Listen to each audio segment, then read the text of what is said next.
Je peux dire en toute confiance que l'une des choses dont je suis absolument certain, c'est le fait qu'en Russie, la qualité du capital humain est de calibre mondial.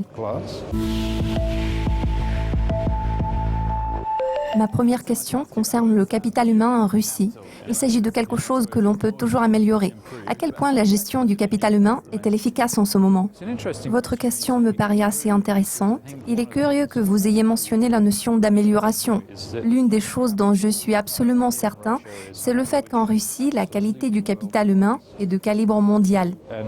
Tout d'abord, d'un point de vue commercial, surtout en ce qui concerne la technologie et l'innovation, parmi les ressources clés que la Russie produit en abondance, mis à part le pétrole et le gaz, sont des scientifiques, techniciens, ingénieurs et mathématiciens hautement qualifiés.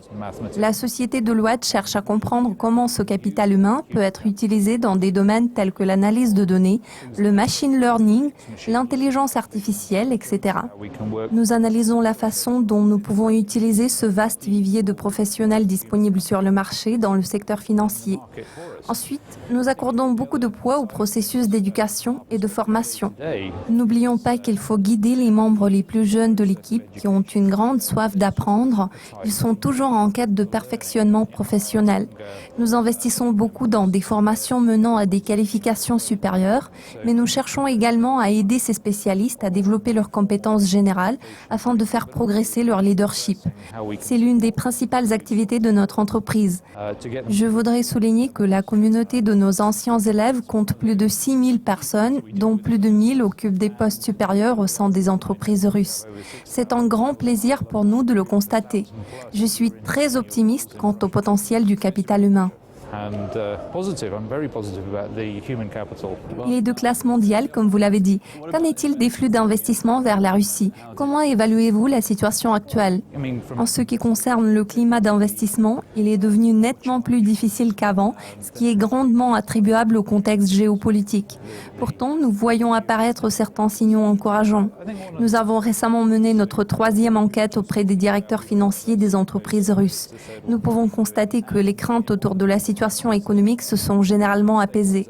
Pour ce qui est de nos clients internationaux, nous voyons que de nombreuses multinationales qui ont déjà réalisé des investissements en Russie saisissent les opportunités qui se présentent dans cet environnement économique difficile en augmentant leurs investissements et en accroissant leur présence sur le marché. Il faut comprendre que la compétitivité, l'efficacité de la gestion et la localisation des activités industrielles restent prioritaires pour la plupart de nos clients internationaux.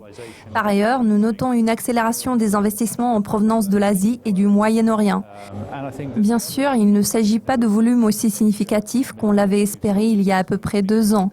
Pourtant, les investisseurs internationaux, notamment ceux de l'Asie, contribuent dans une certaine mesure au rééquilibrage de l'économie russe.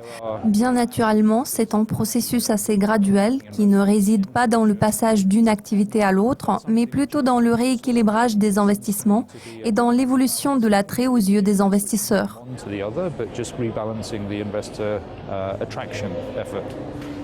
D'accord, ma toute dernière question pour aujourd'hui est la suivante. Comment la situation économique en Russie affecte-t-elle votre activité commerciale? Dans le cadre de notre activité commerciale, nous nous focalisons sur l'optimisation des coûts et l'amélioration de l'efficacité des entreprises de nos clients. Nous avons acquis une vaste expérience en matière de services de conseil. À cet égard, nous travaillons avec plusieurs sociétés majeures en Russie afin d'accroître l'efficacité de leurs départements financiers. La raison pour laquelle ces sociétés se sont adressées à nous réside dans le fait qu'elles veulent rester compétitives à l'échelle mondiale à un horizon de 2 à 3 ans. En parlant des marchés internationaux, ces sociétés cherchent à s'assurer qu'elles seront en mesure d'accéder au capital. Elles veulent atteindre l'excellence en gestion financière. Nous faisons tout notre possible pour contribuer à cette transformation. Nous continuons à soutenir les nouveaux investisseurs ainsi que les entreprises en difficulté. Nous poursuivons notre coopération avec ces sociétés en les aidant à restructurer leurs dettes. Nous pouvons également coopérer avec les banques afin d'effectuer cette restructuration. Nous aidons les investisseurs à identifier les actifs dévalorisés. Donc, beaucoup d'activités sont toujours en cours. Tous nos remerciements à Yann Colbourn, PDG de Deloitte. Restez à l'écoute de Dukascopy TV pour plus d'interviews exclusives. À la prochaine.